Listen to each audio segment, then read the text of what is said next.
joining us for our Love and Money Financial Romance.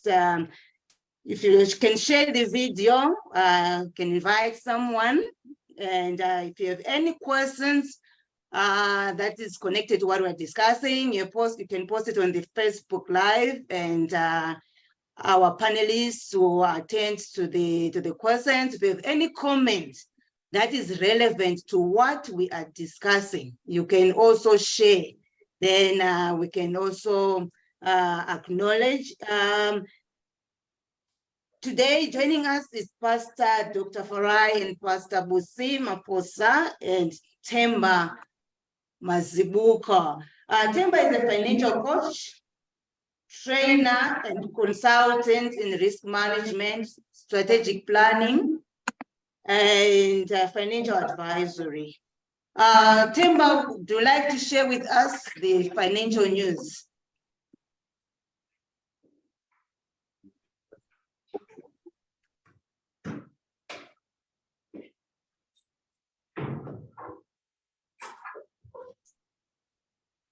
Oh, thanks, Stefazo. I think we're still trying to get the tech, right here. Thanks, Stefazo, for the introduction, and welcome to Pastor Farai and Busi. So we normally start our sessions with me just saying some comments around finance. So there are three things that I would want to raise today. The first thing that I would want to raise is just to give everyone an investment outlook. When we started the year on this program, for those of you who have been following us, we gave three advisories. We gave three pieces of financial advice. So the first piece of financial advice that we gave was that we must pay off our consumer debt. And that was the right advice to give. And that advice was based on the trajectory of interest rates at that point. The second advice that we gave was, many people were asking me about cryptocurrencies. And I said, look, don't touch cryptocurrencies in this year. We still stand by that advice. The third piece of advice that we gave, which we still stand by, is that every one of us in the management of our finances, we must maintain a buffer of emergency fund. We also still stand, by that advice. I will speak specifically about what is happening in South Africa, because that's where I am, and to some extent touch on the global economy, at all. In our prediction at the beginning of the year, we predicted that inflation would moderate, which it has. So inflation, if you look particularly in South Africa, it went down. Now it has started to rise up again.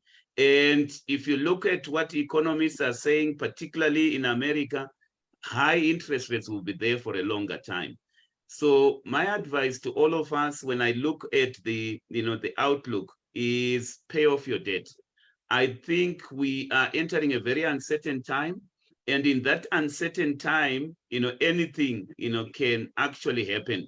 When I look at the state of the global economy at the moment, the economy is very vulnerable. Some of you, I know you've been following the Israeli and the Hamas, war. That could potentially have, a huge impact on the global economy. In fact, from where I'm seated, it's quite possible for that event to bring the world economy into a recession, And how will that happen? Very, very simple. It will happen in this manner.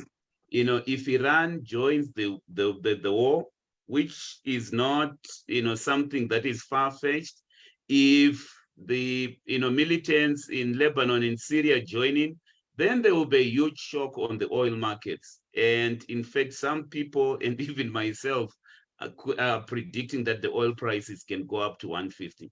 Now, that is not to be alarmists. We are children of God. We move with faith.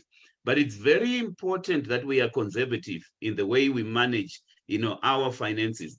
As we go on, Taffy and I will be giving you practical advice on how you can, manage your investments. But we can see, some kind of shock, in the not so distant future And everything, if I look at how the world economy is evolving, the economy in South Africa and Zimbabwe, it's gone according to our prediction.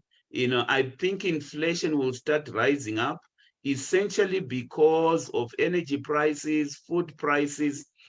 The second thing that I would want to touch on is the importance of an emergency fund. I talk to people most of the time. I ask them the question, do you have an emergency fund? And guess what they tell me? No, we don't. This is advice that we've been giving, and possibly you would want to start putting in that emergency fund, in place. The last thing that I would want to talk about, and this is just my comment, I saw it on Twitter.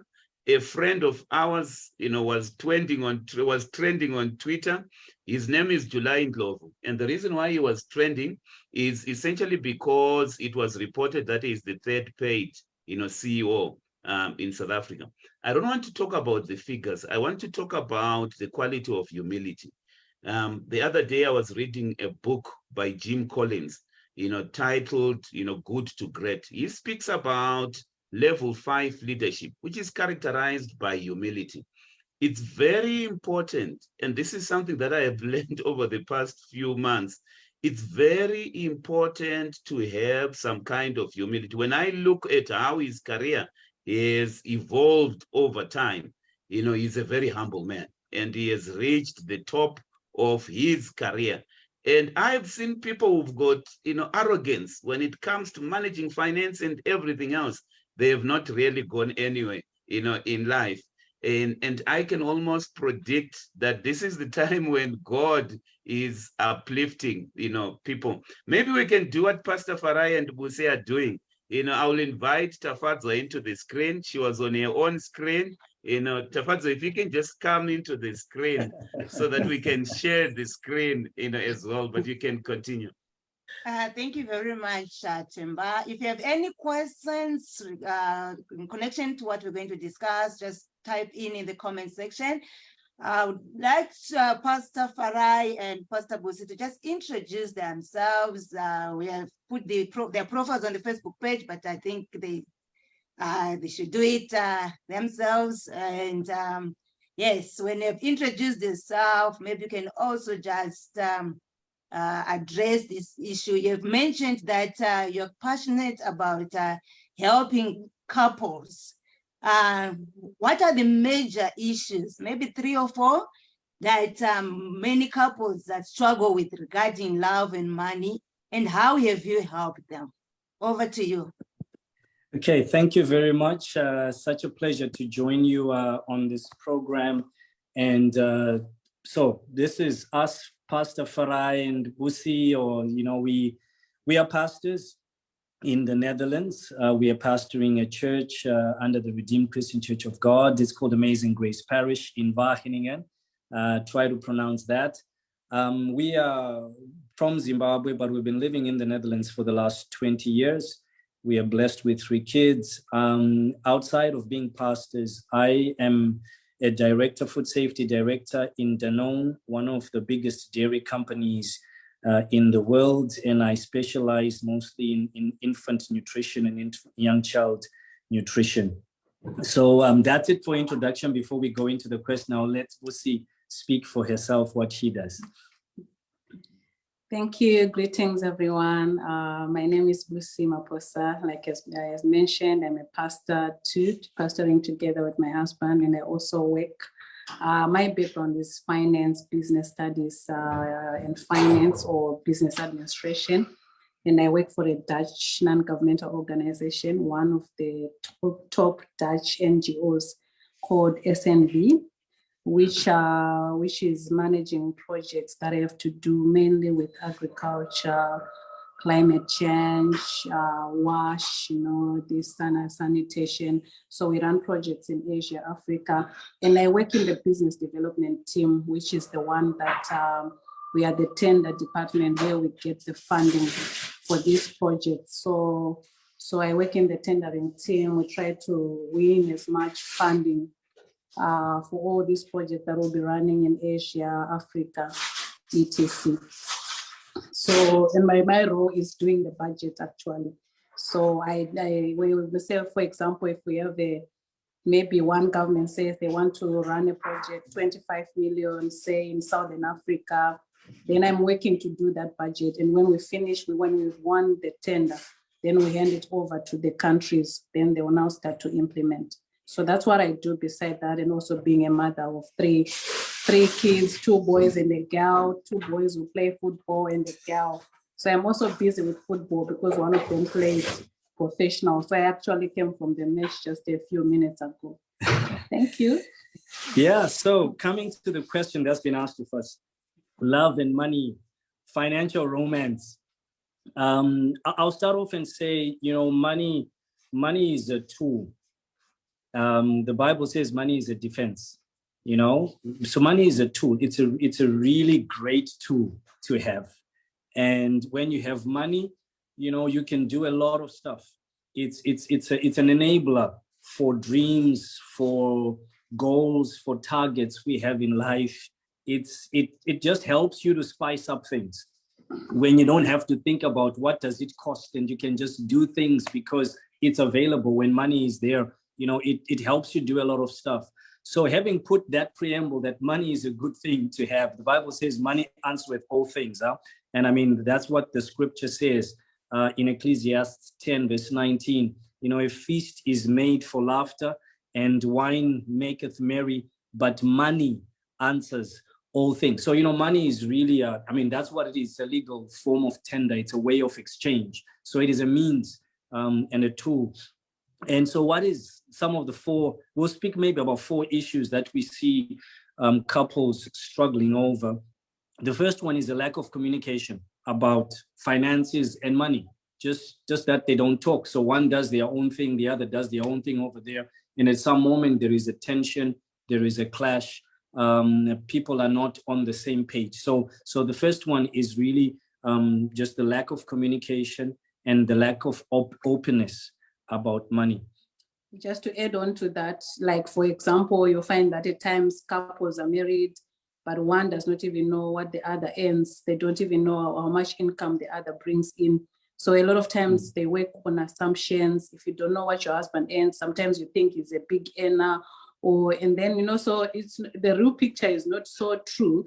So they just work with assumption. They buy what they buy and all that. And and you find that at times one couple or one of them does not want to really disclose how much they are earning. So usually it really causes problems when you're not open about how much you're all bringing in, what is the income, and then it helps you then further on to plan. But once there is no, and where we see that the problem mostly is that couples are not open to one another about how much they are earning or how much income they are bringing in. Yeah. The second one is about just the lack of the money, just not having the money and not knowing how to generate money, how to come to be having enough. Like I was saying, money is a tool, is a means to an end. And so when you don't have that means to an end, it can be a huge point of frustration. The wife wants the hair done, she wants a new set of pots, but you don't have the money. Or the guy wants to help a few people around in the family, but the money is just not there to help. And then you suddenly have tension because there is just the lack of the money. So I think, being financially educated and about how to generate money, how to make money becomes key to address this challenge of just a lack of the money, a lack of the resources. A third key challenge that we've come across with couples is responsibilities that extend beyond us as a nuclear family. So all the extended family, all the uncles, the aunts, the parents, the brothers, sisters, you are challenged. I mean, we had experienced that ourselves. We started off by, soon after the wedding, we had to take part of our wedding gift money to pay school fees for some family members. So it starts already from there.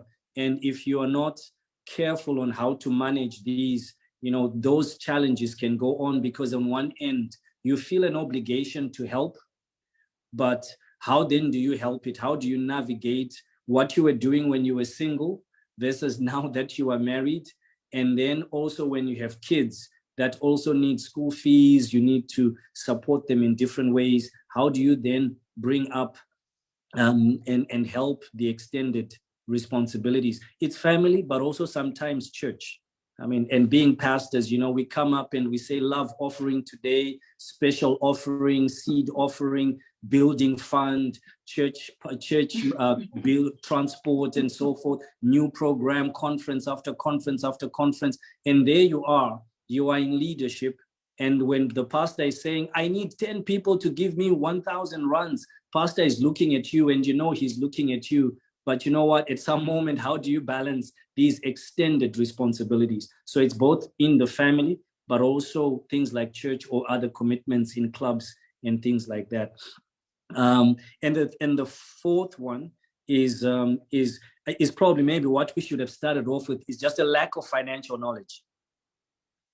Just a lack of financial knowledge. And here I will use a very simple, we ask couples that come to us to say, you buy a house and you're living in the house. Is that a liability or an investment? And often people say it's an investment. And yes, there are situations where it made me an investment. But for us, it was a key turning point when we realized how much money a house you live in, you spend on that house. It's in the most principal point of it, it's a liability. If you choose to sell it in the future, maybe it gains you some money. But many of us buy a house to live in, not in the hope of it making money for you. It's just a way of not paying rent. So it is a liability. And once you get that equation right, usually we see couples starting to flourish beyond when they defend that the house they're living in is an investment. But okay, that's probably a point where we say financial understanding is important. Knowing cash flow, knowing how your income comes in, how your income goes out, having a proper budget becomes key to that. And also learning, like you were talking about, all the inflation, the changes in the economic situation. You need to learn those things and learn them not from a perspective of reading the news, but how does it affect me as an individual? That financial intelligence, that financial knowledge is so, so key if we're going to move from having less than enough to more than enough. And when you start moving to having more than enough, you can start putting something for the rainy day. You know, what you were saying, that have a buffer. A buffer is something where you consciously move towards by having financial knowledge. If you don't have financial knowledge, even today you put $100 over there, tomorrow you will eat it because you have no financial knowledge. But having financial knowledge helps a lot. And the key tool for financial knowledge is learning to do a budget. So we stop here. You want to add something more? Okay, I can just summarize the 4 points we mentioned. All right. So we said, number one, lack of communication about finances, no openness. Number two, lack of money or resources. Then number three, extended responsibilities, which can be family, church, etc. Lack of financial knowledge. So those are the four problems or challenges we mentioned. Yeah. Thank you very much, Pastor Fari and Pastor Busi. You've mentioned something very interesting there when you mentioned that sometimes at church we get pressure. How would a couple, like, when you see your husband going maybe to pledge 10,000 and you are worried, how would you then communicate that? Because maybe God has touched him, and you'll be a hindrance to his blessing by stopping him. How do you then deal with that? So it's so important for couples to be able to talk about these things even at home before you get to church. So I've always said, you know, as couples, let's talk about it. What are those amounts that we can make a pledge without having to consult each other? And let's put some thresholds. And then beyond that threshold, please consult with me so that at least also I too have the Spirit of God, need also to be in agreement with the Spirit of God that has spoken to you. And if I'm not in agreement at the moment, just give me some time. Maybe God will speak to me later on. And so this is so important to have that communication about how to manage when we get to a point where we feel moved by the Spirit to do a pledge. Let's talk about it. Let's discuss. And I can say me and Busi here have had situations where I've said, you know what, I believe we need to do this. And she's looked at me and like, are you serious? It's like, you know, I don't know where the money is going to come from, but I believe we need to do this. And later on she says, okay, let's do it. You know, and you do it with so much peace. And we don't want to come to a point where we try to give to the house of God to prove to our partner that God had spoken to me. I don't think that's the place of blessing we need to come to. So the communication is key. So let's have a conversation at home. In the event that you are moved in church, please, before you pledge your 10K, just speak to your wife and say, you know what, I'm moved by God to do this. And if she says, okay, let's do it. If not, just give it some time, you know, because the need will always be there. So that's, I think, the second thing that I would say. Then to add on that, communication then is very key. How your communication is, like, say, okay, in those spontaneous situations where you are moved and say you're together in church, there's a way, you know, even some things, most times when you're all convinced, you find that if something convicts you, you'll find even your partner gets a conviction. And at times it just takes a look, or, you know, because I'm saying you already have a good communication style. So it's easy even by, you know, gestures to see, okay, does my partner agree to this? Do we go ahead? So I have a strong communication line. Then even it's easy when such moments come where you feel some things are spontaneous, and you also know like what your finances are like. There are some places which you think, oh, maybe you've gone too far. Then you need to really make sure, then take your time then and talk afterwards. Don't be pushed to do it spontaneous. But then there are some things like you say, okay, these ones we can manage, and then you just let it go. But then when your communication is very strong, you find then it doesn't cause friction, because you can already read each other to say, okay, this one is a go ahead, or this one is a no, let's wait and discuss. Or yeah, it's also an element of trying to avoid surprises towards each other. Thank you very much, Pastor Fari and Pastor Busi. Pastor Kenneth Makwenda says, great wisdom there, Pastor Farai. Yes, I think surprises must not be traumatic. Yes, surprises exactly. must It shouldn't be. must be enjoyable. Yes, I read a statement that says love and money are two motivators that can contribute to a marriage that resembles either heaven or hell. We're talking about communication. Timba, what's your take on that statement? Well, I'm learning from Pastor Farai, and before I answer your question, Tafatswa, you know, some of the things that I'm getting, you know, about communication, which we believe in, you know, there must be some kind of unity in the way that we manage our finances. You know, unity in everything else. You know, what I see is that sometimes couples don't plan together. I'm an advocate, you know, for couples to come together and plan and communicate. You know, that plan is very, very important, you know, because, you know, that's what we are advocating on this, you know, particular platform. Unity. I also liked what you said, you know, Pastor Farai, that money is a tool, you know, because sometimes what I have seen is that couples are like, you know, is it love or money? It's either the two people love each other, but they have no money, or they have money, but they don't love each other. But I think what we are advocating, you know, for on this platform is that you can have both. Yes. You know, it's possible to have both, you know, to have romance, to have love, you know, that abounds in the marriage, but also to have plenty of money. But that comes with a lot of effort, with communication. Apparently, there was a survey that I once referred in another presentation done in America of couples. And it's actually surprising that only 8% of the couples said we've got both love and money, you know, in the marriage, you know, which is a very tiny percentage. And so, you know, the wisdom that you are sharing, and it's very, very helpful in that journey of having, you know, both. what I believe in is that we must agree on principles of using finance. Just talking about these pledges, sometimes I'm one person who is moved by the Spirit in the service. I can give the whole house, to the house of the Lord. I think there must be principles, principles that we agree on.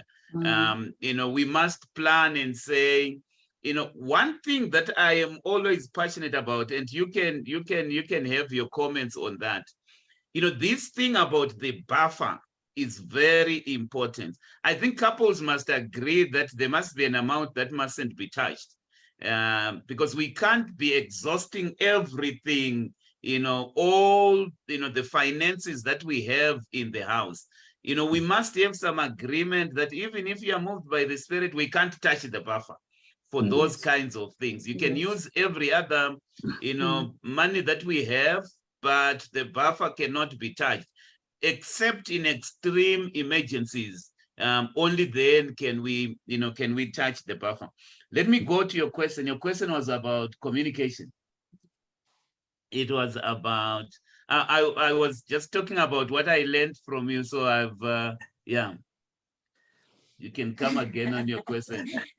Okay, my question was, I read a statement that says love and money are two motivators that can contribute to a marriage that resembles either heaven or hell. You just spoke about, normally people say it's we can love each other without money, or we're saying people can have both. How would that relate to this? I think can you really love each other without money? And that's a difficult. My philosophy is that a marriage works where there is money. That's my philosophy. We hear what the pastor says, but I always see, somebody wrote a book about the love languages, and they speak about, various love languages. What I see, one of the love languages in this survey, Pastor Farai, that was done, 44% of the women said we need quality time with our husband. And that was a love language that they speak. But what I find in this part of the world is that men are busy making money, and they can't have that quality time because you are always busy. What money affords us to do is to then spend time with our beloveds and, create that time, go on holiday, which I believe is the heaven on earth that we can have, as couples. Otherwise, people are working, they're not taking leave, from work. So I agree with you, Pastor Farai, money is a tool. It's a tool that we can use to speak the love languages of our partners. Whatever that love language is, some people would want to be given gifts. How do you buy a gift if the money is not there? So money is a tool. It's a tool, to promote love, in the marriage. And it's very possible to have both, Tafadzo. Thank you very much, Themba. What's your take, Pastor Farai and Pastor Busi? I let Pastor Busi speak first. All right. No, she says she's going to speak after. So I'm fully aligned with what you've said. That there are so many more things you can do when you have money. Yeah. So let love be the starting point, and let money help you keep it alive. Right. This is where we are. I mean, I look at the kind of things that we have dreams, we have goals that we want to achieve as a couple, and many of those things need to be resourced, to be financed. So one of the things we had was we need to do something for the Lord that is significant. So we helped to run a project that bought a church building here in the Netherlands. You can't do that without money, and the fact that we could come up with one of those spontaneous pledges, holding our hands together and say, this is our first stake in this project. Everybody who's joining us, we could only do that because there was money. And so this is one. It's about money helps us to stay connected to achieve our dreams, our goals, because we need money to finance those things. Then it comes to the other softer parts about the relationship, the romance part of the relationship. You know, I want my wife to look good. You know, she's got these dreadlocks, so I don't know what they are called, sister locks, they call them. They cost a lot of money. You know, it's not cheap stuff. And if I don't have money, or she doesn't have money to pay for them, she can't do them. You know, she takes care of her skin and all those things and says, do I look beautiful? You know, if no money, no look beautiful, you know? So it's money is just a means to enable some of those finer things in life. Can you love each other without money? Yes, of course. We started off without money. We just had enough. And at certain moments we had less than enough. And so we learned a lot of things also in the moments where we had less than enough, on how to cut back, how to come back into a place where they say what, cut your dress according to the size of your cloth, right? And we've been in those places where it was tight, but, you know, and it has helped us to appreciate having more. And having more than enough. So I think that's what I would say. We cannot, we need just to watch out that the love of money becomes the root of evil. It's the love of money that becomes the root of evil. But money in itself, it is a tool, it is a defense. Money answereth all things. Yeah. Thank you, pastors. We've got Pastor Makwenda here. We're saying communication is indeed fundamental all around in a relationship. However, my question is, what do you do in a situation where communication has just become impossible? Your transparency can also be used against you. How do you help couples that really struggle with communication and they have resorted to just doing whatever one feels to just keep the peace in the relationship? Okay. So, okay. So maybe in those situations where it's difficult to communicate, the transparency, the openness is not helping, maybe that's where you also need, you know, you can also have a financial planner, or, you know, there are people who work just as financial planners who help couples to manage your finances. So when you go to those people, they can even, you know, you can share everything. These are the finances we have. They can ask you what are the, you know, the expenses, what are everything, and then they can help you. That's how maybe where you have situations where it's difficult, where, you know, it shows, because when the communication has become tough and impossible like that, it means there are some situations which are going wrong according to the financial practices that between you as a couple. So then that's where you need this, like a financial organizer, a financial planner, and they are very helpful. They are professional. They help you out to organize your finances. I think in such cases, maybe this is one option to go about as a couple. Find a financial planner, and they help you bring together what are your expenses, what is your income, you know, and then they advise you, a financial advisor. That's the correct name. Yeah, that's what I would say. So yes, so I will really recommend couples like this to seek help beyond themselves, and usually and why we recommend a financial advisor is because it's at least somebody who's independent and who's going to help you make sure you manage the interest that both of you have and come to a common ground, right? And then it helps also to have somebody who helps the transparency piece. Because one of the questions was, okay, this one is now doing that one, but having somebody who's going to say, okay, let's agree on what is an action plan to come back to good financial soundness as a family, because that's the goal. How do we become financially sound? How do we become less stressed and fighting about the finances? How do we start working together as a team? And so these are the targets that you want to achieve. And so having a financial advisor helps you to be able to put the stakes down, say, how do we start moving towards that? What are the commitments that we make? And when we come back for a review, how have we kept to those commitments? It also sometimes helps couples to realize different spending habits and patterns, and then to be able to talk about them. Because sometimes a lot of our challenges are because we are not acknowledging that we have different spending habits and patterns. So for example, if you were to walk into the center, into town, or into a shopping mall, which one of you as a couple comes out holding something and who comes holding nothing? You know, it already helps you to identify different spending habits. I could go into a shopping mall and come back without buying anything. Another person will go in and will see a pair of shoes, will see a pen, will see a book, and feel they need to just buy. You can't go into a shop and come out without buying something. How do you now calibrate and come to a same place for that? So I think having financial advisor is a way to help recalibrate those spending patterns, because normally it's about spending patterns. How do you recalibrate the spending patterns? How do we come back to common goals? Because that's also why you have tension, because there are some common goals that you believe we should be achieving as a family, whatever they are. Is it buying a house or getting a car, school fees for the kids?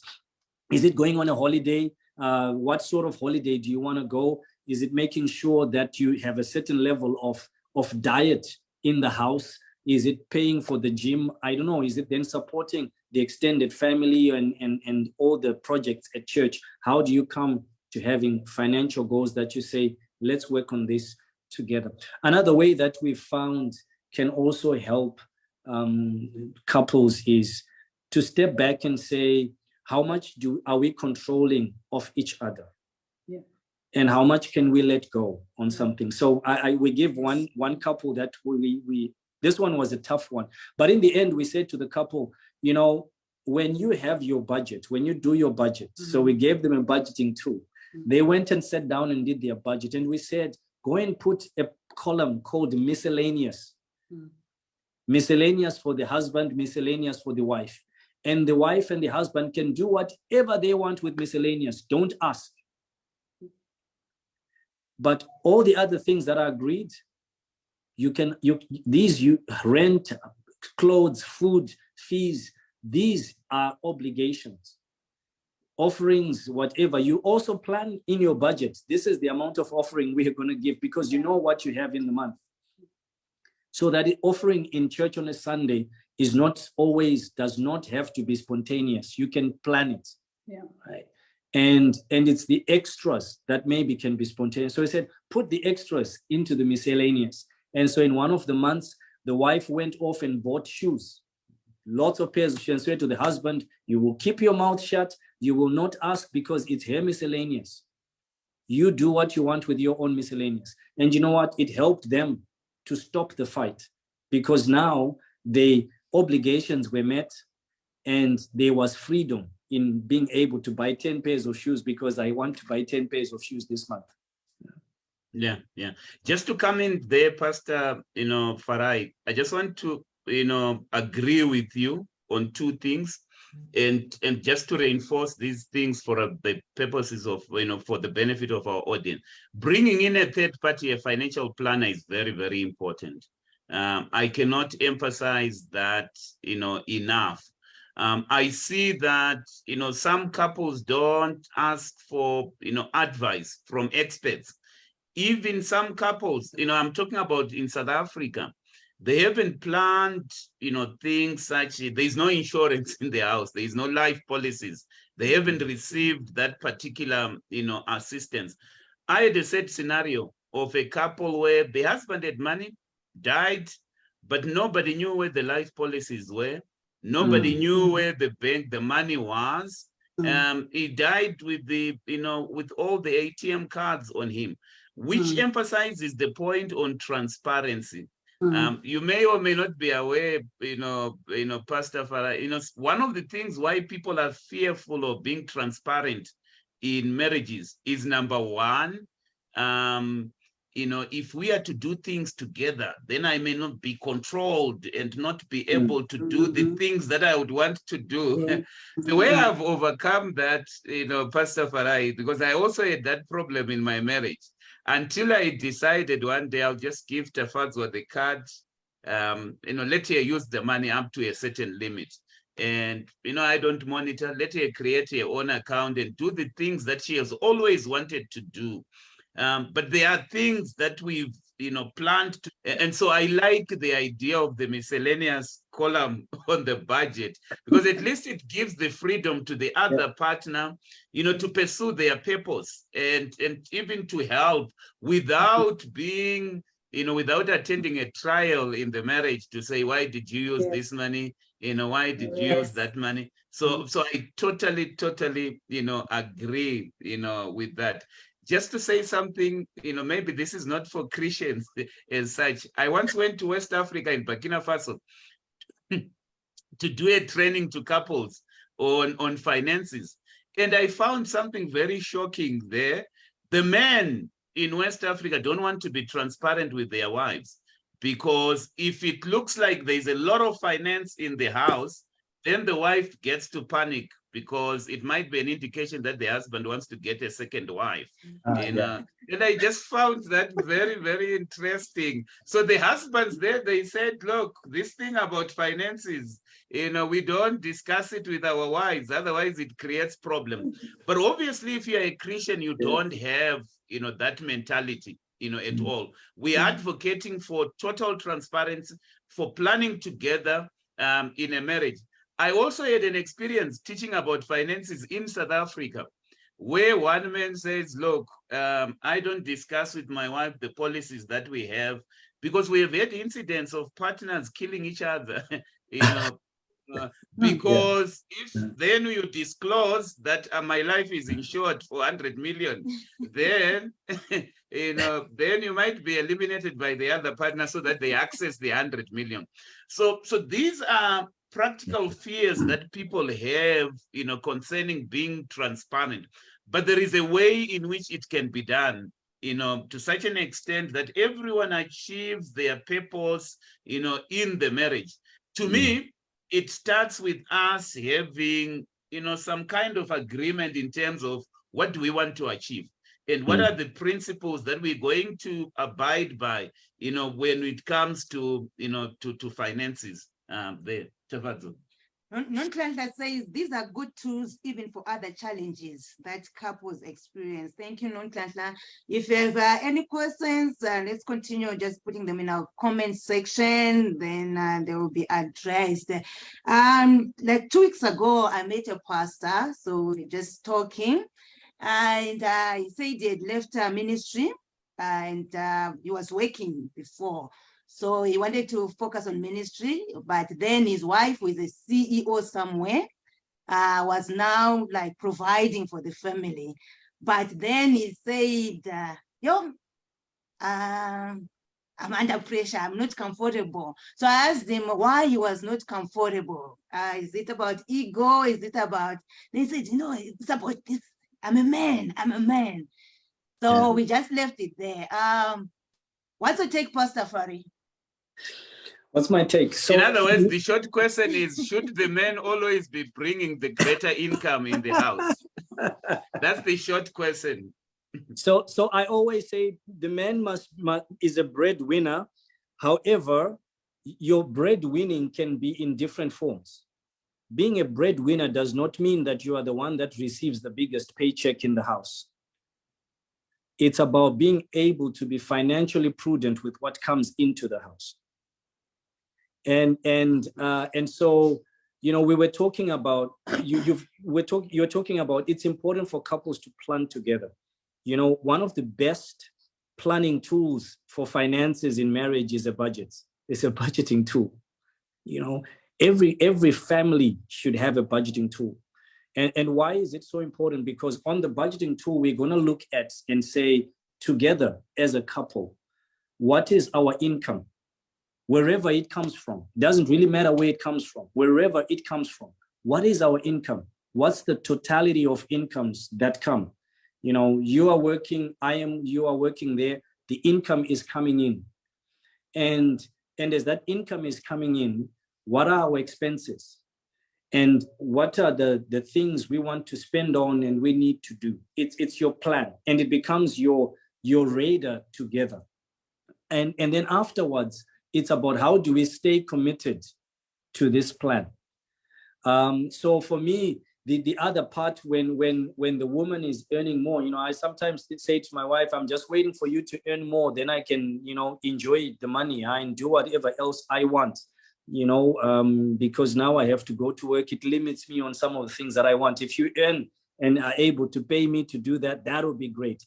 But the thing is, you need to be comfortable in that place, because you are in agreement with your wife about how are we going to be bringing income into the family, right? So here was an example that I had to deal with one time, where the husband said, my wife he has a potential to earn more money than me, so I'm going to stop my job, be the one to do the chores around with the kids, run the kids to school, because if I look at the opportunity for my wife, we will be having much more money if I give her the freedom to flourish, and I manage all the rest of the things that is preventing her from that flourishing. That's being a breadwinner, right? So I think the issue then is about learning to overcome, the cultural norms and go for our God-given goals and directions. I like it like here in the Netherlands, actually couples choose, especially when they start to have children, they choose who is earning the higher income, or even maybe the one who is earning the higher income is the one who stays at home, take care of the children, and then for some years, then he goes back, and for them, it doesn't matter whether it's the wife or the husband, and then they are happy together, whoever brings the income, whether it's the wife or it's the husband, you just treat it the same. So it's about understanding your positions, and we just need to overcome that cultural norm to say, okay, it should be the men bringing the more income, or the pastor, yes, his calling is now to do more the work, and his wife is bringing in the income. Let him be happy. And, even if they help their families, whatever, it doesn't matter, it's the wife bringing in the income, but that is their God-given goal, their vision. And for him, he needs to be able to buffer, even with people who may say, oh, but you are the one, people may talk, but that is, as long as they are in unity, like what we mentioned before, that unity and agreement is what is important. As long as the wife also doesn't go up and say, oh, I'm the one bringing in the money, as long as they are united and agree on that, there is no problem with that. Yeah, and I think the couple also needs to learn to speak for each other and to stand by each other without saying who earns the money. Yeah? And because that's also sometimes we've had a couple actually where the wife was now a big CEO in Zimbabwe and the man was following after ministry, and the wife would show that she's the one who has the money. So obviously the man started feeling the pressure of being the inferior one. But it was not because of the external world. It was because it was something between them that was not going well. So it's also important for a couple to be comfortable together about the situation that they are in. And you know what? If you are like that, as a man, your wife is earning more, because it is a possibility. I'm a director in my company, and I'm looking at people's salaries, and sometimes I say to HR, why are the ladies earning less than the guys for the same job? So can you imagine if the wife is working on the same level as a husband, sooner or later the wife starts earning more if she gets promoted. So it's a reality we face today. And so it's important for men to start looking at what is important here. It's not about that I earn more, because life has changed. We are in 2023. Life has changed.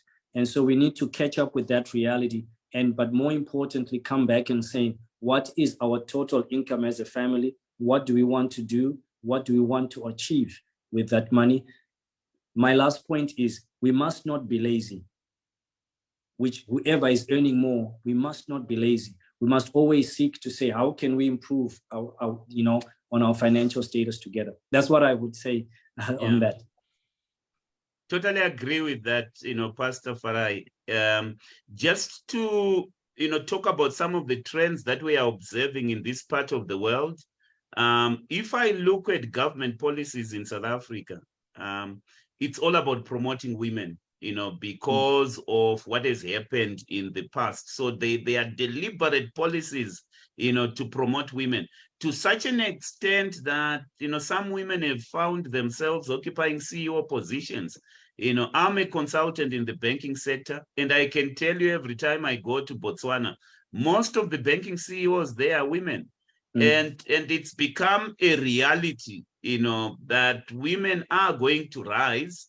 And so probably as Christians, we must get used to this thing of being a house dad. It's acceptable. There is no verse against that. Yes. As long as, we observe the principles of a godly marriage. So I wouldn't be, concerned, about that. The reality, if I look at the trends, particularly in Southern Africa, they are deliberate policies to promote, women. That should not cause tension at all in a marriage. Yeah. Thank you very much about that. Pastor Makwenda says, I suppose love is about being generous with each other. We should release each other to realize our purpose and dreams. Seasons are never the same. I think any of us can be a major provider. I think the humility thing you mentioned comes into play here. Couples should not compete, but rather complement each other. Yeah, Absolutely. Absolutely. Yeah. I think that summarizes it. I prefer a marriage where everyone is fulfilled. Yes. And we are pursuing our purposes, and we're also making a lot of money. I prefer that kind of marriage as well. Yeah. Pastor Farai and Pastor Busi, you mentioned about supporting family earlier. People normally call it black tax. I don't know whether it's the same there in the Netherlands.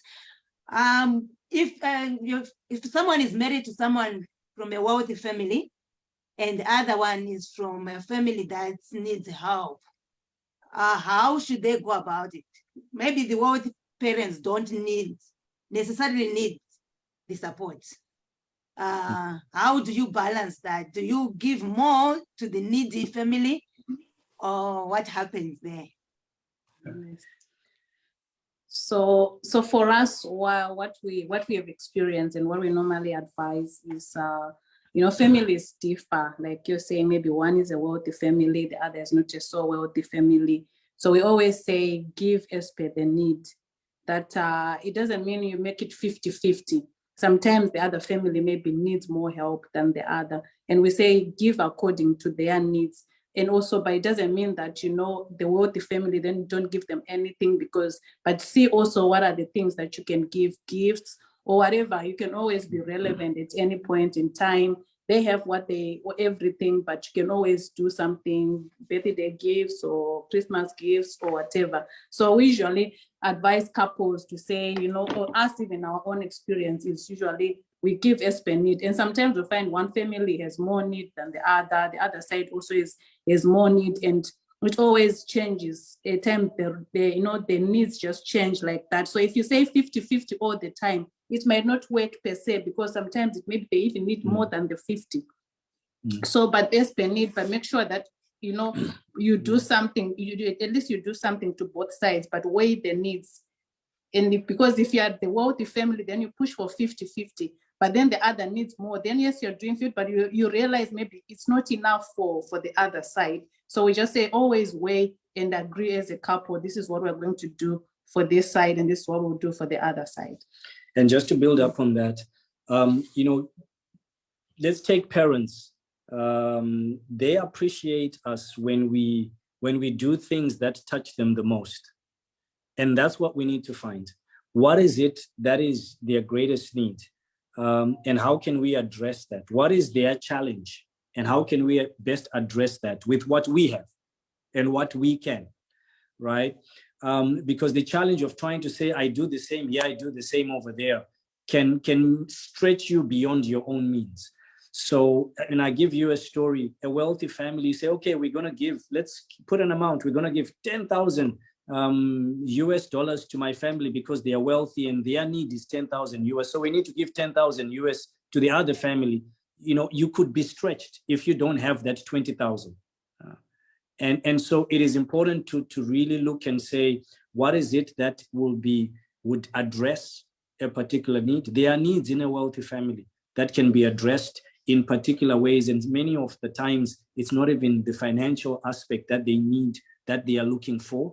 And then there's a family which is not as wealthy, Their needs are probably much more about the finance they need and stuff like that. What is it that we need to do there? And what do we need to do to the other family? And that helps. I mean, my parents live in the city. Vusi's parents live in a rural village. Their needs are completely different. And so you need to be able to cater to make them comfortable in the places they are. And there are little things that I can do for the one family that go a long way, which if I do them to the parents in the city, it says nothing because the needs in the city are completely different. So, but then again, you know, there are people in the family who are able to also chip in and support. How do you work in coordination with everybody else to say, we are family, this is how we're going to support, and this is our contribution to that support. So I think it's really looking for what would be the thing that's most appreciated by each family when we, as a step of our support.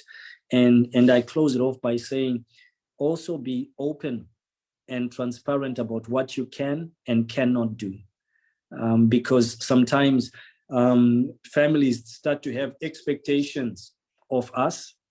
And when they see you do one thing for the other family, they think, you have bought a car for them, or how come you have not bought a car for us? So always be also clear and you don't have to explain yourself to everyone, but be also clear about what you as a couple can do, cannot do, but also will not do. You were talking about principles earlier on. Those principles matter in terms of these are the principles we will use to guide ourselves.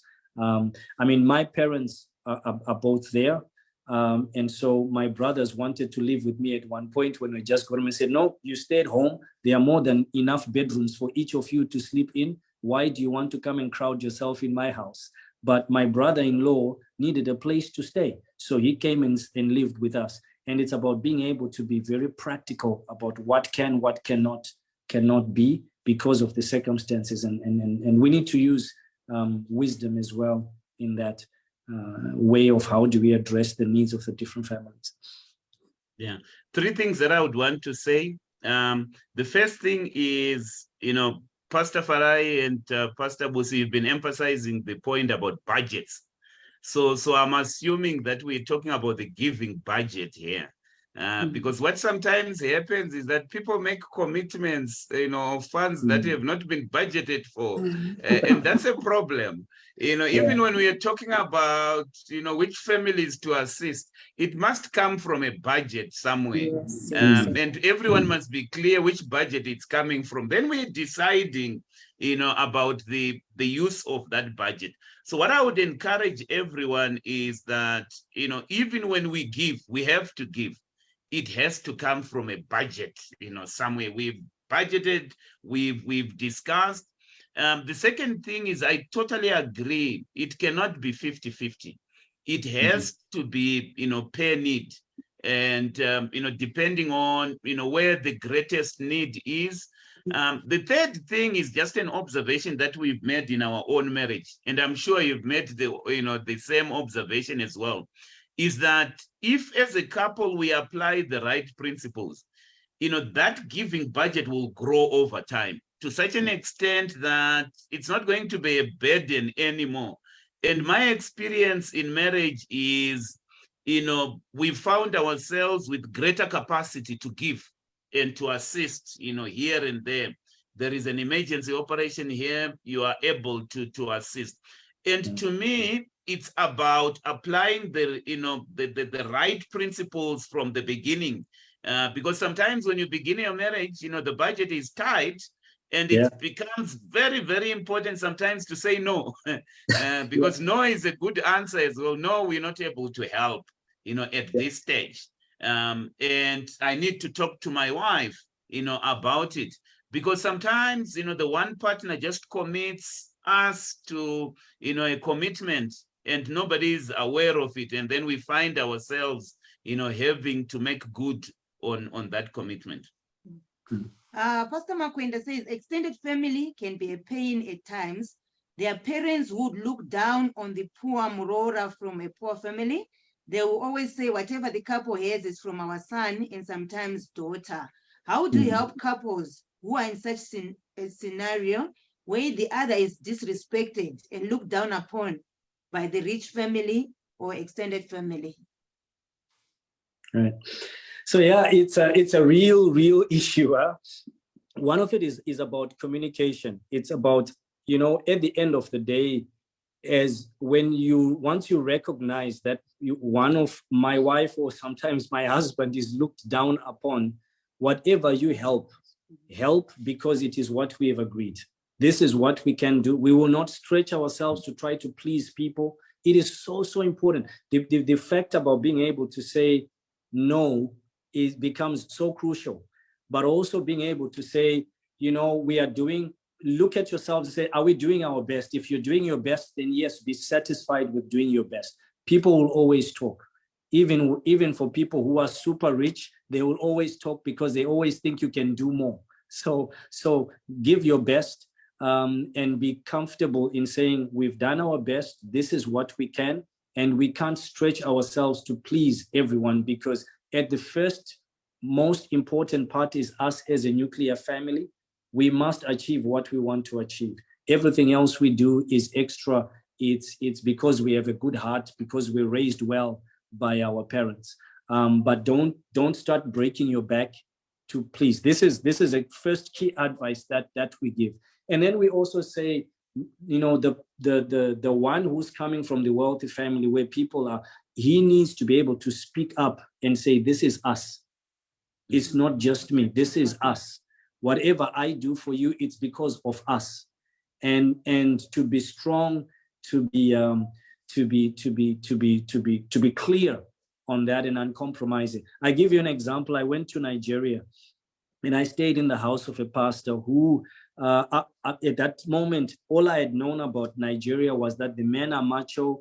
The men don't do things in the houses, the women who do. That was my impression of a typical Nigerian man. So I get there and I find this pastor. He's the one who woke us up in the morning for morning devotion, sent the kids to bath, made sure they had clothes, and the wife was in the bedroom preparing to go to work. He cooked the breakfast for the kids, cooked an egg for me. I cried while eating the egg because of the hot pepper. But, you know, the man was doing everything, you know, and me, I'm observing, saying, I said to him, Pastor, are you doing this because I'm here, or what's the deal here? And says, this is how I have chosen to live my life.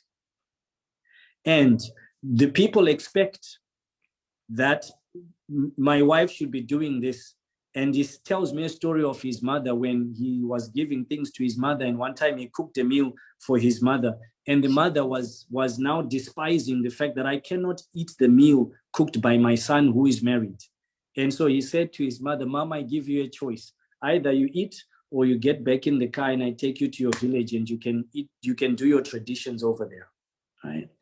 And for me, I'm using this example to say there are times where we need to be strong, to stand for our partner that is being despised by the people around us. Why? Because this is us. You choose a wife.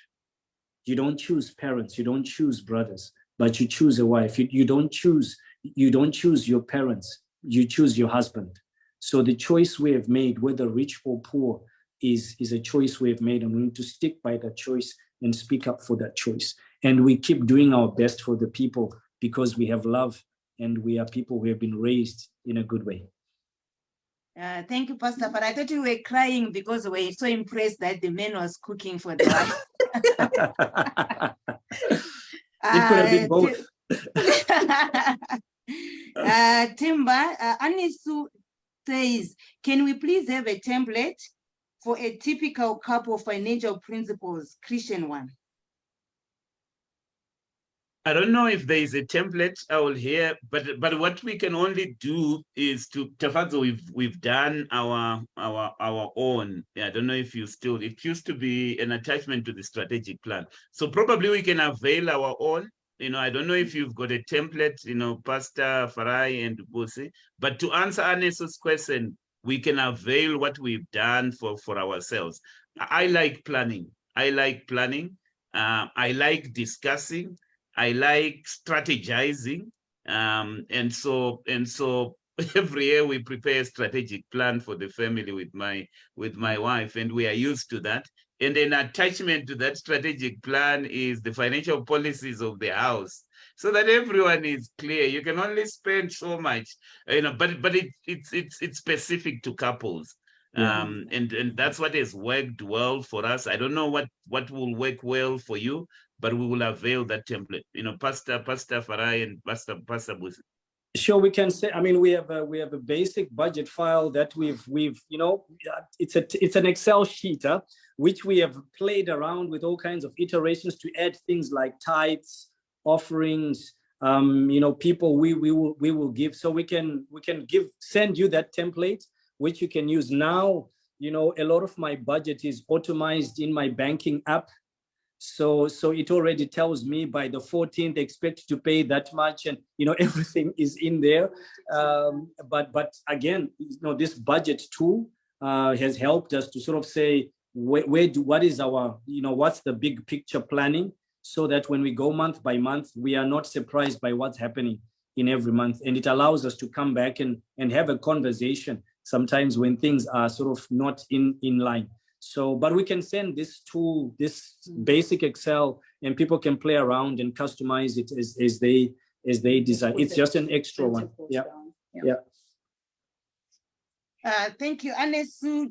You've heard that the template can be availed. At the end, Pastor Fari and Themba will share their contact details so you can communicate.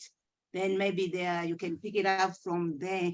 I think this is our last question. Tendai says, if you do not agree as husband and wife on the tithe principle, can that be ground of divorce? A life without tithe is dead already. Pastor Farai. Oh my God, all right. No, so we strongly believe in tithe. So we say pay your tithe and give all the other offerings and whatever else you want to give. So that's where we stand, so whenever we make our budget, really at the top of the expenses line is the tithe. We want the blessing of the Lord. We believe in the blessing of the Bible around tithing. However, having said that, if you are married to somebody who believes otherwise, we're not going to tell you to break up your marriage because of not tithing, but it's about how do we make sure that as a couple we give into the house of the Lord. How do we, what is the principle? So if you say you don't believe in tithing, how do we give to the Lord? Firstly, in a structured way, and secondly, in a way that shows our gratefulness unto the Lord. This should then become your guiding principle. Nonetheless, I think, the tithe is the most simplest thing that you can give in the house of the Lord. It's a tenth, and it's a very simple calculus that you need to do to come to the 10th.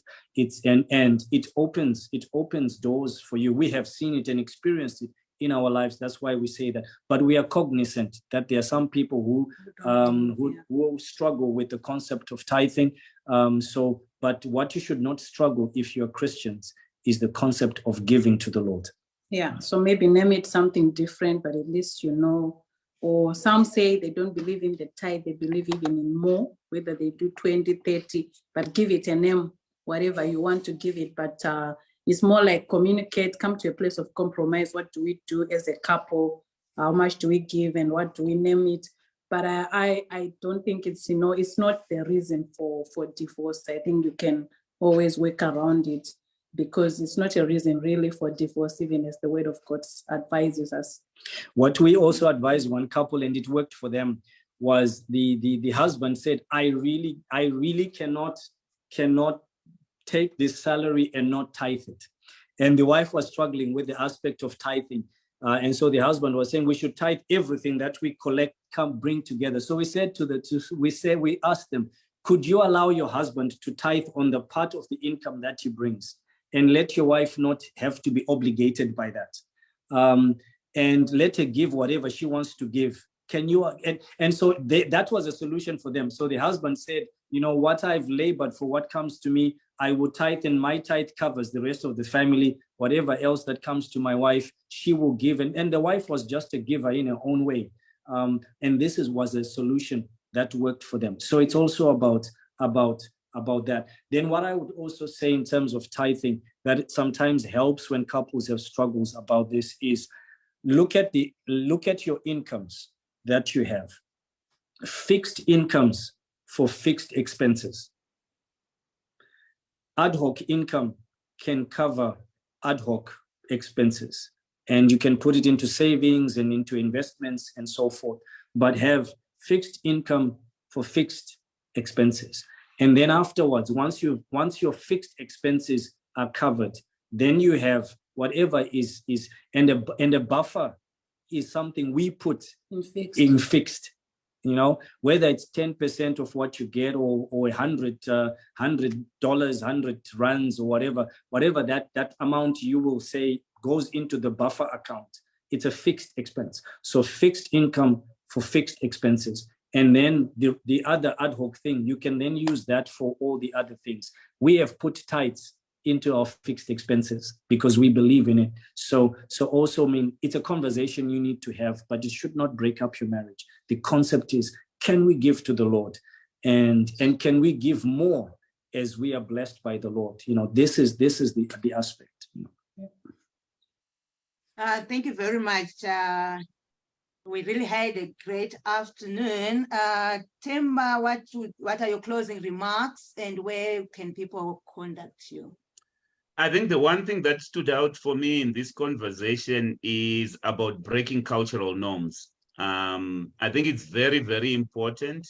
You know, we spoke about cultural norms such as, you know, the husband is always the one to provide. And Pastor Farai gave examples of the pastor in Nigeria who was doing things that ordinarily would not be done by a man. So I think it's very important that we break cultural norms in an attempt to make our marriages better and fulfilling for everyone. I think that point stood out, you know, quite well, you know, for me. The other point that was quite clear for me is unity and transparency in marriage. We can't afford to be hiding things from each other. And I would go as far as saying, if the question is asked, because there are some men who become irritable when questions are being asked about this and that. And equally, you know, maybe there are women who are also irritable. You don't want to answer and account to the other partner. So it's very important that we are transparent and we plan, you know, as a family, and we take each other's, you know, concerns and visions, you know, as we do that. Then the other thing is a point that I tried to explain at the beginning of this presentation. I think there are uncertain times ahead. And, you know, having buffers is a way of, you know, just preparing for that, you know, uncertainty. So part of what I heard today was we've got a buffer. You know, we've learned also to create emergency funds. Who knows, you know, what may happen. So it's very, very important that we do that as part of our budgeting process. Otherwise, I really enjoyed the discussion today. You know, Pastors Farai and Busi as well. And Pastor Farai, I don't know if you still remember. You might not remember. You know, I had a bachelor's party in Zimbabwe, and you spoke at the bachelor's party. I don't know, and you know, he always preaches great messages that are unforgettable. So I always remember that, you know, as well. And even within the Reunion family, all the messages that Pastor Farai has preached, you know, everyone seems to remember. So it was an incredible privilege, you know, to just talk to you, you know, for this hour. Yeah. Yes, I remember it very well. Oh, you remember? Maybe we got the anointing from, you know, maybe, you know, anointing is passed, you know, as well. But if anyone wants to get hold of me, I think the easiest way to get hold of me is via LinkedIn. I do LinkedIn more than any other social, you know, platform. So just, you know, Google Themba Duplex Mazibuko. You will see my profile, and you can communicate to me via LinkedIn as well.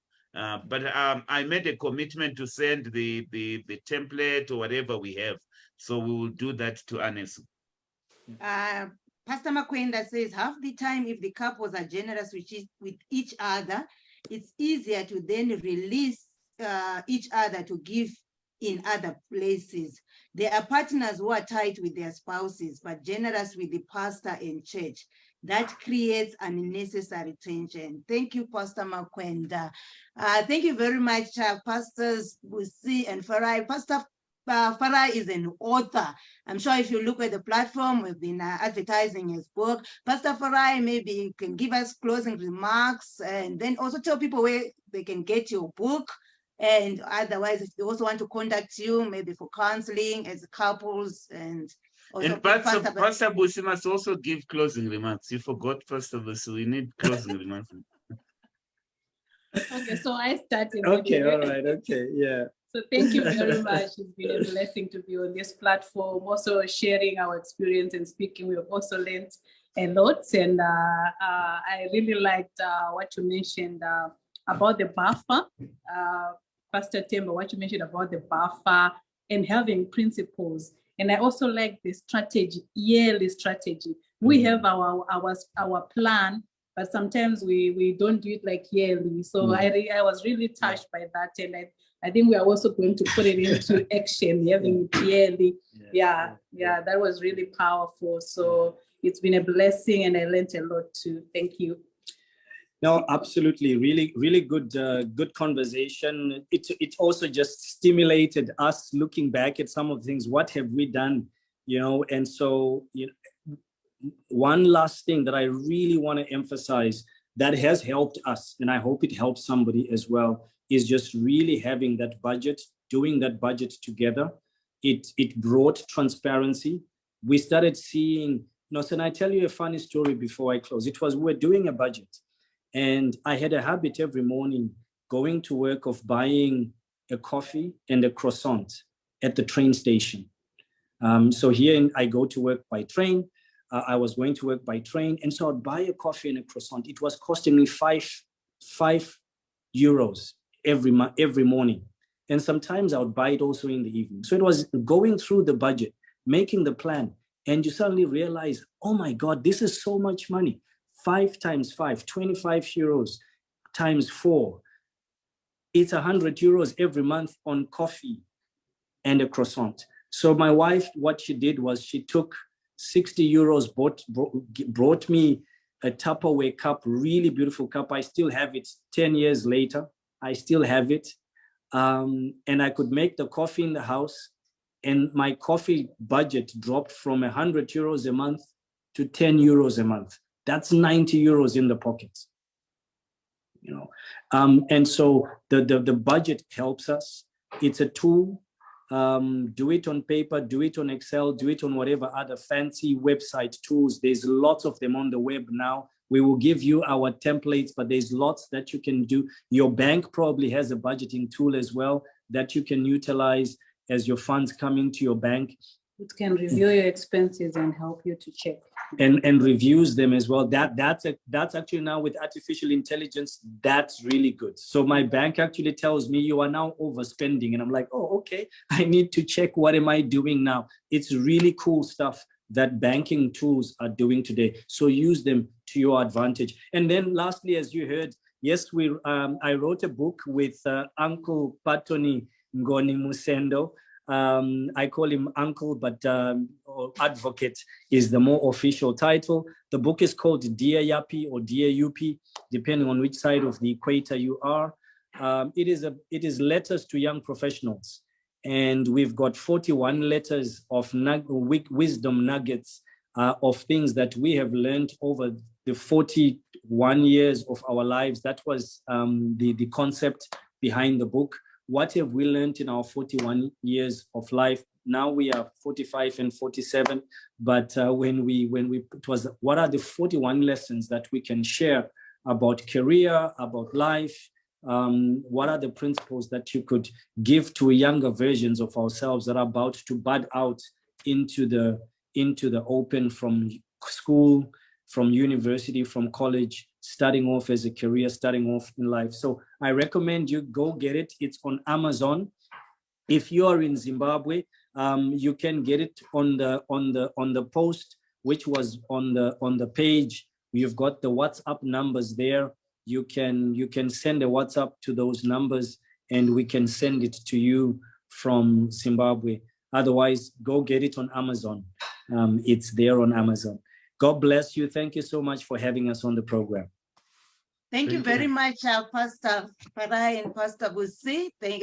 We'll invite you again. Thank you so much. Pleasure. And thank you everyone who joined the live. We appreciate your support. Everyone who asked some questions, people who commented. We don't take you for granted. The Dreamers Daily Planner 2024 is now available at Crystal Gates Bookshop. To those who are in Zimbabwe, if you can also visit our website, www.tafazomazbukospeaks.co.za. We also got a YouTube, That Dream That Was Worth Fighting For. We appreciate you. Enjoy the rest of the weekend. Thank you. Cheers.